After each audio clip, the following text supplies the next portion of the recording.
GS centre में आप सबों का बहुत बहुत स्वागत है। जैसे कि हमने पिछले वीडियो में आपको बताया था कि छठ के बाद से हम लोग बीपीएससी दरोगा और सीडीपीओ के लेवल का जो है सिलेबस शुरू करेंगे। तो आज से जो है हम आपको सीडीपीओ और बीपीएससी दरोगा के लेवल का सिलेबस शुरू करते हैं। दरोगा का सिलेबस तो कंप्लीट नहीं हो पाएगा क्योंकि 26 दिसंबर को ही दरोगा का एग्जाम है, लेकिन जो बीपीएससी है और सीडीपीओ उस समय तक आपका सिलेबस निश्चित रूप से मैं कंप्लीट कर दूंगा। अब समस्या ये है कि इसको आप कवर कैसे करें। तो सीधा समझिए कि अभी इससे पहले आप स्टडी कर चुके हैं, यहाँ जो आप स्टडी करेंगे यह आपका रिवीजन क्लास होगा। पर डे लगभग आपको आधा घंटा का वीडियो डाला जाएगा। मैं हर रोज 2 वीडियो डालूंगा। अभी फिलहाल मैं पॉलिटी शुरू करूंगा, पॉलिटी, और दूसरा आपका जो होगा ज्योग्राफी का होगा। ये दोनों वीडियो आप डेली जो है सो देख लीजिएगा, आधे आधे घंटे का होगा, 1 घंटे का वीडियो देखिएगा ध्यान से। उसके बाद आप हमारे उसी में मैं चैनल का डाल दूंगा नाम, टेलीग्राम चैनल का लिंक डाल दूंगा। आप जो है उस लिंक से टेलीग्राम चैनल को ज्वाइन कर दीजिएगा।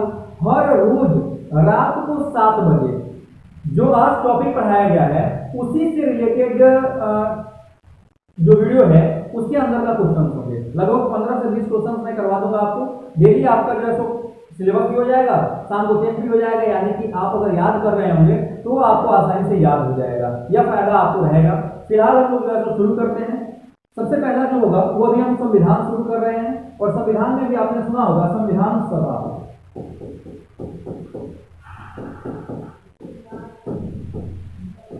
संविधान सभा जो है वो आपका सबसे पहला टॉपिक है। इस टॉपिक को हम लोग प्रेजेंट टाइम में जो है तो कवर कर रहे हैं। संविधान सभा की अगर हम बात करें तो एक्चुअली इसका निर्माण भारतीय संविधान के निर्माण के लिए हुआ था, यानी कि हमारा भारत का जो संविधान है उसको कैसे निर्मित किया जाए, उसको कैसे बनाया जाए, इसके लिए इसकी स्थापना जो है करी गई थी। लेकिन इस चीज को थोड़ा सा हम समझते हैं, आखिर में भारतीय संविधान की जरूरत पड़ी तो देखिए हम सब लोग कहीं ना कहीं जो है आंदोलन कर रहे थे कि अंग्रेज भारत को छोड़ करके चले जाएं। लेकिन सबसे बड़ी बात है कि अंग्रेज भारत को छोड़ के चले जाते पर हम क्या स्वतंत्र रह पाते, हम क्या आजाद रह पाते, क्या हम गुलाम नहीं होते? इसकी कोई क्राइटेरिया क्या फिक्स थी? नहीं फिक्स थी। क्यों नहीं फिक्स थी? तो आप थोड़ा सा पूछे आ जाइए। जब पहली बार भारत पर अरब द्वारा आक्रमण किया गया था, अरब आक्रमणकारियों ने जब आक्रमण किया था, यानी मुस्लिम साम्राज्य जब शुरू हुआ था, तो मुस्लिम साम्राज्य एक खत्म होता, मुस्लिम साम्राज्य के अंतर्गत एक वंश खत्म होता, जैसे गुलाम वंश खत्म हुआ और तुरंत खिलजी वंश आ गया, खिलजी वंश खत्म हुआ फिर जो है सो आपका तुगलक वंश आ गया। यानी कि जैसे ही एक साम्राज्य खत्म होता था तो दूसरा साम्राज्य दूसरा खत्म होता था तो तीसरा साम्राज्य हमारे ऊपर शासन करना शुरू करते थे। हम स्वतंत्र तो होते थे एक से, लेकिन फिर दूसरे की गिरफ्त में यानी कि दूसरे के गुलाम हो जाते थे। यही कंडीशन रहा। जब दिल्ली सल्तनत खत्म हुई तो मुगल वंश आ गए। मुगल वंश जब कमजोर पड़े तो अंग्रेज आ गए, और अंग्रेज जब जाते, हम स्वतंत्रता का आंदोलन लड़ रहे थे, अंग्रेज जब हमको स्वतंत्र करके जाते तो इस बात की कोई गारंटी नहीं थी कि हम फिर से गुलाम नहीं होते। इसी चीज को देखते हुए देखिए गांव समाज में एक कहावत कहा जाता है कि अगर तू हमारा ना होई तो हम तारा के केहू के ना होके देंगे। मतलब कुछ ऐसा कंडीशन हम कर देंगे कि आप जब मेरी नहीं हुई तो आपको और किसी की भी नहीं होने देंगे। मतलब इंडिया के सारे लोग कंटिन्यू जो है सो आंदोलन कर रहे थे, लगातार आंदोलन कर रहे थे। किस लिए आंदोलन कर रहे थे? क्योंकि हमको स्वतंत्र होना है। किससे? अंग्रेजों से। लेकिन हम दूरदर्शी नहीं थे, पर अंग्रेज दूरदर्शी थे। उनको इस बात की पूरी खबर थी कि जैसे ही वो लोग आजाद करके जाएंगे, यहाँ ऑलरेडी पुर्तगाली रह रहे थे, फ्रांसीसी व्यापारी रह रहे थे, तो वो लोग फिर से शासन सत्ता पे कब्जा कर लेते, फिर से भारत जो है गुलाम हो जाता। तो उन्होंने क्या किया कि कैबिनेट मिशन प्लान भेजा। 1946 में भारत में कैबिनेट मिशन प्लान को भेजा और उनको बोला गया कि आप जाइए भारत को स्वतंत्र करने का प्लान बनाइए और जो है इनका संविधान गठन कर लीजिए, संविधान सभा का गठन कीजिए। कैबिनेट मिशन प्लान का जो मेन उद्देश्य था, मूल उद्देश्य था, वो संविधान सभा का गठन था। और संविधान सभा के गठन के लिए ही कैबिनेट मिशन प्लान भारत में आया था। कब आया था? तो 1946 ईस्वी में कैबिनेट मिशन प्लान भारत आया था। तब वो लोगों को समझाया कि आप जब देश आजाद करने का आंदोलन कर रहे हैं, आप बड़े नेता हैं, जैसे नेहरू जी थे उस समय, गांधी जी थे, ये सारे लोग बड़े नेता थे, श्रीराम गोपालाचारी थे, और इनके पीछे पूरी जो है सो भारत की कौम लगी हुई थी। लेकिन उसने समझाया कि क्या आप जब स्वतंत्र कर दीजिएगा देश को, तो जो भारत की पूरी कौम आपके पीछे है वो आने वाले टाइम में भी आपके पीछे चलेगी? तो सवाल ही नहीं उठता। क्यों? क्योंकि अगर मान लीजिए कि आप हमारे साथ बने हुए हैं, आप हमारे साथ तैयारी कर रहे हैं और आपकी जॉब हो गई, फिर मैं बोलूं कि बाबू भाई मैं बहुत बड़ा अच्छा सिलेबस शुरू करने जा रहा हूं, तो आप क्लास कीजिएगा? नहीं कीजिएगा, चाहे मैं कितना भी अच्छा क्यों ना पढ़ाऊं। ठीक है? क्योंकि आपको आपका जो उद्देश्य था उस उद्देश्य की पूर्ति हो चुकी है। तो इन्होंने बताया कि आप जो है तो स्वतंत्र हो जाइएगा हमसे, लेकिन फिर सब लोग अपना कंपनी अपना राज हो जाएंगे तो फिर आप गुलाम होइएगा। इससे बेहतर कि आप संविधान बना लीजिए। लेकिन अब संविधान जो है सो सब्जी तो था नहीं, संविधान जो है आपका मीट तो था नहीं कि बना दिया जाएगा, संविधान बनेगा कैसे। तो उसने आइडिया दिया कि आप अपने देश के जो बहुत सारे प्रांत हैं उन प्रांतों से लोगों को चुनिए, उन प्रतिनिधि को चुनिए और उनके द्वारा जो है सो संविधान का निर्माण देश दुनिया के वैसे देशों को जहाँ पे राजतंत्र चलता है लेकिन नियम के अनुसार चलता है, जहाँ पे लोकतंत्र चलता है लेकिन नियम के अनुसार चलता है, उनके संविधानों को देखिए और उसमें से जो आपको बेहतर लगता है, जिसका संविधान बेहतर लगता है, जिसके रूल्स बेहतर लगते हैं, उन रूल्स को लाइए और आप अपने संविधान का निर्माण कीजिए।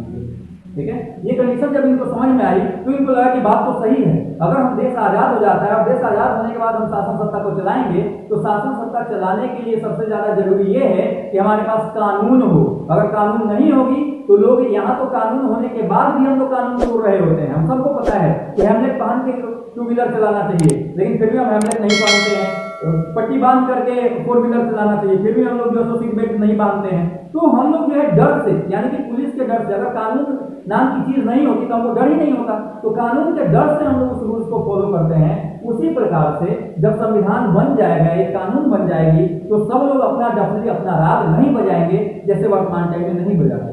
उस रूल्स के अकॉर्डिंग हमको आपको चलना पड़ता है।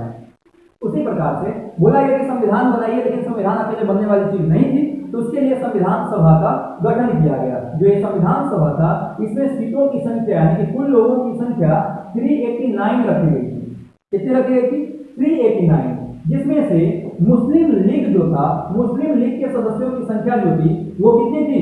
वो आपको यहाँ पे मुस्लिम लीग हम नहीं कहेंगे, यहाँ पे कहेंगे कि 389 में जो सदस्य थे देसी रियासत के जो सदस्य थे उनकी संख्या जो थी वो 93 रखी गई थी। यानी कि वैसे राजा महाराजा जो अभी के टाइम में लोक परमांसी के अंतर्गत अंग्रेजी शासन सत्ता के अंदर रह के काम कर रहे हैं, यानी कि पेंशन पे पल रहे हैं। क्योंकि जब देश आजाद हुआ था तो अंग्रेजों ने कहा कि देसी रियासत जो है वो या तो पाकिस्तान में मिल जाए या फिर भारत में मिल जाए या आप अपने आप को स्वतंत्र कर ले। तो उसी पीरियड में क्योंकि स्वतंत्र करना संभव नहीं था, इसके पीछे का कारण ये है कि सारे जो राजा महाराजा थे वो पेंशन पे पल रहे थे, और पेंशन पे पल रहे थे तो खुद का दाना पानी ढंग से नहीं चलेगा, सेना कहाँ से रखता, बंदूक असले अस्त्र शस्त्र कहाँ से रखते हैं, जो है तो सेना को वेतन कहाँ से दिया जाता। तो अधिकतम लोगों ने बोला कि हम जो भारत में मिलेंगे। मैं चर्चा करूंगा बाद में कि कितने देसी रियासत थे। फिलहाल उनको ध्यान रखना है कि देसी रियासत के लिए सीटों की संख्या जो रखी गई वो 93 रखी गई। इसके बाद 4 सदस्य जो थे वो ब्रिटेन के कमिश्नरी के क्षेत्र के सदस्य थे, 4 ब्रिटेन कमिश्नरी क्षेत्र के सदस्य, और उसके बाद 292 जो है सदस्य आपके रह गए किसके? जो विभिन्न प्रांतों से चुन करके आने वाले थे। ठीक है, 4 में 7 2 9, ठीक है। ये टोटल सदस्यों की संख्या जो है सो यहाँ पे थी। संविधान का इलेक्शन हुआ और इलेक्शन के दौरान जो है सभी लोग चुन करके आ गए, इलेक्शन के बाद सभी लोग चुन करके आ गए। लेकिन उस चुने हुए लोगों में से कुछ लोग ऐसे भी थे जिन्होंने कहा कि हम भारत के साथ मिलकर के भारत के संविधान का निर्माण नहीं करेंगे, हमको अलग से देश चाहिए, हमको अलग से राष्ट्र चाहिए। तो वो थे मुस्लिम लीग। मुस्लिम लीग जो है इससे क्या हो गई? अलग हो गई। 79 जो सदस्य थे मुस्लिम लीगों के वो इससे क्या हो गए? अलग हो गए। उन्होंने अलग से अपने संविधान बनाने की बात कही। इसके बाद जो सदस्यों की संख्या बच गई, यानी कि हमारा जो संविधान था उस संविधान सभा के अंदर जो सदस्यों की संख्या बची वो 299 बची, और ये 299 लोगों ने मिल करके हमारे संविधान बनाने का निर्माण कार्य जो है प्रारंभ किया। ठीक है, यानी कि हमारी जो संविधान सभा थी वह गठित तो जुलाई में ही हो गई थी, लेकिन इसकी प्रथम बैठक, संविधान सभा की प्रथम बैठक जो हुई वह आपको 9 दिसंबर 1946 ईस्वी को हुई। और इस 9 दिसंबर 1946 ईस्वी को जिस दिन संविधान सभा की प्रथम बैठक हुई उस दिन डॉक्टर सच्चिदानंद सिन्हा, जो कि उस संविधान सभा में सबसे बुजुर्ग व्यक्ति थे, उनको जो है अध्यक्ष बनाया गया, लेकिन वो अस्थायी अध्यक्ष बने थे। इसके 2 दिन बाद 9-11 दिसंबर 1946 को संविधान सभा की दूसरी बैठक हुई, और इस दिन डॉक्टर राजेंद्र प्रसाद को भारतीय संविधान का सभापति बना दिया गया, जो अस्थायी सभापति थे। यानी कि संविधान सभा का प्रथम सभापति तो डॉक्टर सच्चिदानंद सिन्हा, प्रथम अस्थायी सभापति तो भी डॉक्टर सच्चिदानंद सिन्हा, लेकिन जैसे ही अस्थायी सभापति की बात होगी तो डॉक्टर राजेंद्र प्रसाद हो जाएंगे। इसके 2 दिन बाद 11/2/13 13 दिसंबर 1946 को पंडित जवाहरलाल नेहरू ने प्रस्तावना प्रस्तुत किया। प्रस्तावना का मतलब भारतीय संविधान का आत्मा या भारतीय संविधान का आईना, जिसको देख करके हमको यह लगने लगता है यह संविधान कैसा होगा। देखिए प्रस्तावना को आप सीधा सीधा समझ सकते हैं क्या है। एक्चुअली जब कोई फिल्म आनी होती है तो उससे पहले उसका टीजर आता है, ट्रेलर आता है। तो ट्रेलर हम देखते हैं और ट्रेलर अगर मजेदार रहा तो हमको लगता है कि यार फिल्म बड़ा मजेदार होगा। या फिर कोई कहानी चंपक वगैरह आप पढ़ते होंगे बचपन में, या फिर पेपर जब पढ़ते हैं तो पेपर में कभी कभी कहानी संजय के आता है तो कहानी में देखिएगा बीच में एक स्क्वायर बनाकर उसमें कहानी का सारांश लिखा होता है। तो सारांश को पढ़ते हैं हम लोग और लगता है कि यार सारांश मजेदार है, तो हमको लगता है कहानी भी मजेदार है, फिर हम कहानी पढ़ते हैं। उसी तरह से जो संविधान की प्रस्तावना है यह समझ लीजिए कि सारांश है, और सारांश को देख करके पता चलता है कि हमारा संविधान कितना जबरदस्त होगा। तो संविधान सभा के प्रस्तावना को यानी कि प्रस्तावना को संविधान सभा में 13 दिसंबर 1946 को जवाहरलाल नेहरू ने पेश किया। उसके बाद 22 जनवरी 1947 22 जनवरी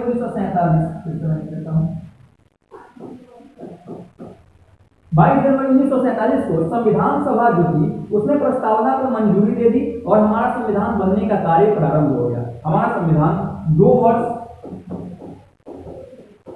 11 महीने और 18 दिन में बन करके तैयार हो गया। हमारे संविधान को बनने में 2 वर्ष 11 महीने 18 दिन लगे और हमारा संविधान फाइनली संविधान सभा जो है ने संविधान को फाइनली अंगीकृत कर लिया। कब? तो 26 नवंबर 1949 को, मतलब 26 नवंबर 1949 को हमारा संविधान बनकर के तैयार हो गया था, जिस दिन हमारे संविधान सभा ने इसे क्या कर लिया? अंगीकृत कर लिया। संविधान सभा ने 26 नवंबर 1949 को भारतीय संविधान को अंगीकृत या पारित कर दिया, लेकिन हमने लागू नहीं किया। इसलिए लागू नहीं किया क्योंकि हम चाहते थे कि हमारा देश, जब हम पहली बार स्वतंत्रता दिवस मनाए थे, जब अपने आप को स्वतंत्र घोषित किए थे, झंडा फहराए थे, उस दिन को यादगार बनाया जाए। और ये हमने फहराया था 1930 में 26 जनवरी को, लेकिन हमको अंग्रेज जो है 15 अगस्त को ही आजाद कर दिए थे। अब एक बात बताइए कि जब वो 15 अगस्त को आजाद कर रहे थे तो हम उनको मना कर देते कि नहीं नहीं सर, नहीं आजाद कीजिए, 26 जनवरी को हम लोग स्वतंत्रता दिवस मनाए थे, इसलिए 26 जनवरी को आजाद कीजिएगा। अब ससुरा कहीं अंग्रेज का दिमाग फिर जाता तो फिर जो है हम लोग 2-4 साल 5 साल आंदोलन करना पड़ता। तो हमने जब आजादी 15 अगस्त को लोग दे रहे थे तो हमने ले लिया, लेकिन इस 26 जनवरी के दिन को भी हमको भुलाना था। तो हमने क्या किया कि इसको संविधान को पारित नहीं करके रोक दिया और हमने उसको 26 जनवरी 1950 को लागू किया, ताकि जो है हमारा संविधान, जिस दिन हम लोग स्वतंत्रता दिवस मनाते थे उस दिन हम लोग अब गणतंत्र दिवस मनाते हैं आजादी के बाद से। संविधान सभा की अंतिम बैठक, प्रथम बैठक हमने देखा 9 दिसंबर को हुआ था, अंतिम बैठक 24 जनवरी 1950 को। संविधान सभा की अंतिम बैठक जो है वो 24 जनवरी 1950 को हुई और इसी दिन डॉक्टर राजेंद्र प्रसाद को भारत का प्रथम राष्ट्रपति, वंदे मातरम को राष्ट्रगान, राष्ट्रगीत और जन गण मन को राष्ट्रगान के रूप में स्वीकार किया गया। ठीक है, ये बात है 26 जनवरी 1950 को। अब क्योंकि हम गणतंत्र होने वाले थे तो हमारे यहाँ इलेक्शन वगैरह भी होना जरूरी था, जिसके कारण हमने क्या किया, 25 जनवरी 1950 को ECI election commission of India की स्थापना करी और हमारा ECI उस दिन स्थापित हुआ, इलेक्शन कमीशन ऑफ इंडिया स्थापित हुआ।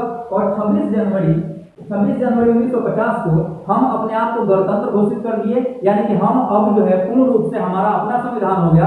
हम अपने संविधान, अपने रूल्स रेगुलेशंस के अकॉर्डिंग जो है अब शासन सत्ता को चलाएंगे। ठीक है, जब हमारा संविधान बना तो उस संविधान में यानी कि मूल संविधान जब लागू हुआ, मतलब कि 26 जनवरी 1950 को हमारे संविधान में जो आर्टिकल थे, जिसको हम लोग कहते हैं अनुच्छेद, उसकी संख्या 395 थी। हमारे पास जो इंडेक्स थे यानी कि अनुसूचियां, इंडेक्स अनुसूचियां, इसकी संख्या जो थी वो 8 थी और पार्ट यानी कि भाग जो थी उसकी संख्या हमारे पास कितनी थी, उसकी संख्या थी हमारे पास 22।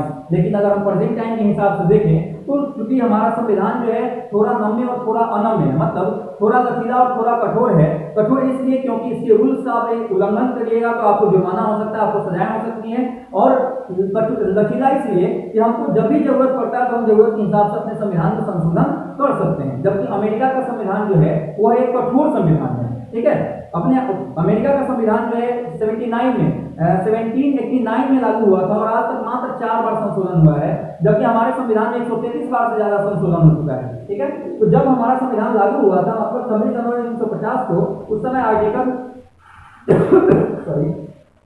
आर्टिकल 395 थे, इंडेक्स 8 थे और पार्ट 22 थे। जबकि वर्तमान टाइम की स्थिति को अगर हम देखें तो अभी टाइम के हिसाब से हमारे पास जो आर्टिकल है उसकी संख्या जो है 457 प्लस हो गई है। प्लस इसलिए कि कुछ ऐसे भी आर्टिकल है जो अभी लागू नहीं हुए हैं लेकिन जो है उसका संशोधन किया जा चुका है, जैसे आपने CAA सुना होगा। ठीक है, तो वो जब लागू हो जाएगा तो वो प्लस जो है सो हटने लगेंगे। जो इंडेक्स है यानी कि अनुच्छेद है, अनुसूचियां हैं, उसकी संख्या 12 हो गई है और जो पार्ट है उसकी संख्या वर्तमान टाइम में भी 22 ही है। ठीक है, यानी कि मूल जो भाग हैं उसकी संख्या 22 ही है। हालांकि 3 भाग हमने जोड़ा है बाद में, 4 का क, 9 का क और 14 का क। ये मैं पढ़ाऊंगा जब भाग, तो वहां पर उसकी चर्चा हो जाएगी। बट फिलहाल आपको ध्यान रखना है कि भाग की संख्या जो है, मूल भाग की संख्या जो है वो वर्तमान टाइम में कितनी है, 22 ही है। ठीक है, चलिए, तो ये जो था आपका टोटल एक ब्यौरा था जिसके अनुसार हमारा संविधान बनना, कैसे बनना शुरू हुआ, कब बनना शुरू हुआ, डेट वाइज हमने लिखा है। आप अगर वीडियो देख रहे हैं और लिखना चाहते हैं तो बस मेरे लाइन को सुन करके आप जो है उसको लिख सकते हैं। वैसे मैं लिंक टेलीग्राम पे डालूंगा, वहां से आप टेलीग्राम को ज्वाइन कीजिए। मैं हो सकता है कि इसका PDF भी आपको अवेलेबल कराते चलूं। हर रोज रात को 7 बजे से टेस्ट होगा, लेकिन ये होगा आपको कल से टेस्ट। आज कल से सुबह मैं इस वीडियो को अपलोड कर दूंगा, आज रात में अपलोड कर दूंगा। तो इस वीडियो को आप देखिए और यहीं से क्वेश्चंस होंगे, जो आप वीडियो देखेंगे उसी वीडियो से क्वेश्चंस होंगे। मैं एक बार और रिपीट करता हूं, डेली 2 सब्जेक्ट आपका चलेगा। फिलहाल आपका जो है सो पॉलिटी में भी कॉन्स्टिट्यूशन और आपका ज्योग्राफी चलेगा। ठीक है, उसका जो है सो हम लोग पढ़ते चलेंगे और डेली रात में प्रैक्टिस करते चलेंगे। क्लियर? चलिए, अब आते हैं हम लोग अगले टॉपिक के ऊपर। आप बस ध्यान से देखते जाइए, 1 से 2 बार सुनिएगा, आपको आसानी से याद हो जाएगा। सुनना ज्यादा जरूरी है, केयरफुली आप सुनिए। जब संविधान हमारी बन गई तो संविधान बनाने के लिए, क्योंकि आपने देखा कि 299 सदस्य थे, तो 299 सदस्य जो है ये मिल करके संविधान बनाए, तो क्या लगता है कि 299 सदस्य ये सारा काम एक साथ करते हैं? जैसे मान लीजिए कि कहा जाता है कि हमारा संविधान जो है सो अलग अलग दुनिया के 10 देशों के संविधान से लिया गया है, तो क्या संविधान बनाने के दौरान 299 सदस्य अमेरिका जाते होंगे, फिर वहां से ब्रिटेन जाते होंगे? ऐसा पॉसिबल होगा? संभव है? नहीं संभव है। जिसके कारण क्या किया गया था, इन सभी संविधान सभा के सदस्यों को मिला करके अलग अलग छोटी छोटी टुकड़ियों में बांट दिया गया था, जिसको हमने कहा है समिति। क्या कहा है हमने? समिति। संविधान सभा की समितियां, और उसके जो है सो अध्यक्ष, एक अध्यक्ष हो गए, 4-5 उसके सदस्य हो गए, उनको जो है फलाना काम दे दिया गया, सबको अलग अलग कार्य दिया गया ताकि काम आसानी से हो जाए। जैसे मान लेते हैं कि किसी का शादी होने वाला है, और शादी होने वाला है, घर के सारे मेंबर, दूध लाना है तो सब लोग चलेंगे, मछली लाना है सब लोग चलेंगे, सब्जी लाना है सब लोग चलेंगे, तो फिर शादी होते रह जाएगा। शादी होने के बजाय छठियार हो जाएगा? नहीं। तो उस स्थिति में क्या होता है कि 2 आदमी को दही का काम दे दिया जाता है, 2 आदमी को मछली का, 2 आदमी को सब्जी का, इस तरह से काम बांट दिया जाता है। सेम कंडीशन जब संविधान हमारा बनाना था तो सभी लोगों को मिलाकर के उसको क्या कर दिया गया, टुकड़ों में डिवाइड कर दिया गया, अलग अलग समितियों में बांट दिया गया, और इन समितियों की कुल संख्या जो थी वो 13 थी। ठीक है, बड़ी समितियां जो बनी थी उसकी संख्या 13 थी, लेकिन हमको 13 से कोई मतलब नहीं, 4-5 है जहां से एग्जाम में प्रश्न वगैरह पूछे जाते हैं उसके ऊपर हम लोग थोड़ा सा फोकस कर रहे हैं। जैसे कार्य संचालन समिति, कार्य संचालन समिति, इसके अध्यक्ष जो थे वो राजेंद्र प्रसाद थे।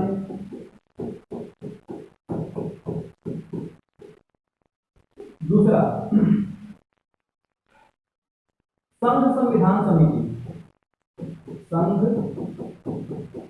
संविधान समिति, इसके जो अध्यक्ष थे वो जवाहरलाल नेहरू थे, JL नेहरू, जवाहरलाल नेहरू जो है तो उसके अध्यक्ष थे। तीसरा, प्रांतीय समिति, प्रांतीय समिति जो थे इसके अध्यक्ष जो थे वो सरदार वल्लभ भाई पटेल थे।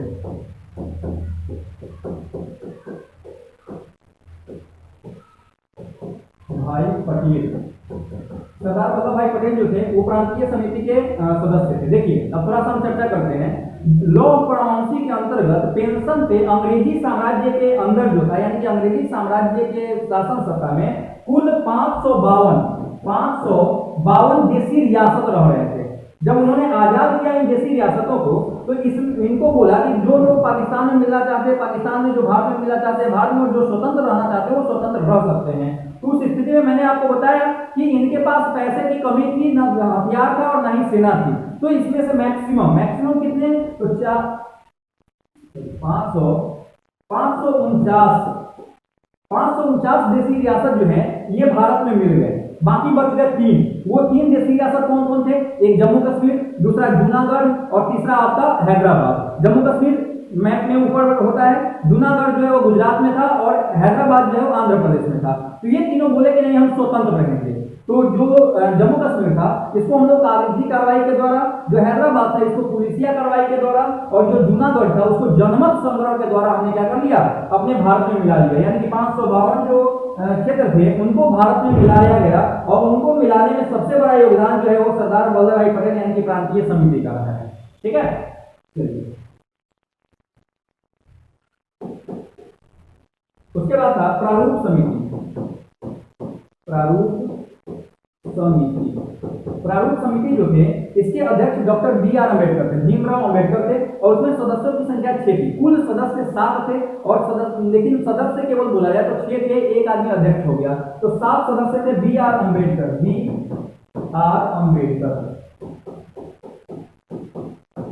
चलिए आपका एक होमवर्क रहा कि आर का आप फुल फॉर्म हमको बताइएगा। बी.आर. अम्बेडकर में आर का फुल फॉर्म क्या होता है ये आप हमको कमेंट करके बताइएगा। ठीक है, तो ये समितियां थी, मैंने बताया कि कुल 13 समिति थी, लेकिन इंपॉर्टेंट समितियां जो थी ये थी जिन्होंने मिलकर के संविधान का निर्माण किया था।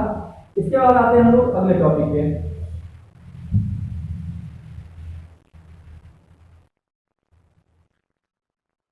ये जो समितियां थी ये जब अलग अलग देशों से संविधान के रूल्स को, नियम को लेकर के आती थी तो उस पर बहस चलता था। यानी कि पूरा संविधान 2 वर्ष 11 महीने और 18 दिनों में कुल 114 दिन बहस चला था। बहस किस बात का, तो संविधान लेकर के आए कुछ रूल्स, तो कुछ रूल्स फलाने को पसंद आया, कुछ रूल्स चिलाने को पसंद आया, कुछ लोग उनको पसंद नहीं, कुछ रूल्स उनको पसंद नहीं आया, तो वो लोग आपस में डिस्कशन करते थे, तो उसी को बहस कहा जाता था। 144 जो है सो 114 दिनों तक बहस चला था, और जब 26 नवंबर 1949 को संविधान सभा को अंगीकृत या पारित किया गया था, तो उस दिन कुल सदस्यों की संख्या यानी कुल उपस्थित सदस्य जो थे 284 थे। 284 सदस्यों का सिग्नेचर हुआ था और भारतीय संविधान को पारित कर दिया गया था।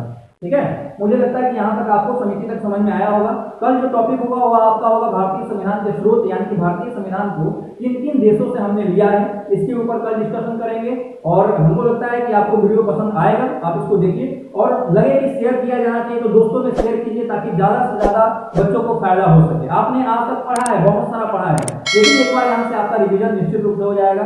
चलिए, थैंक यू।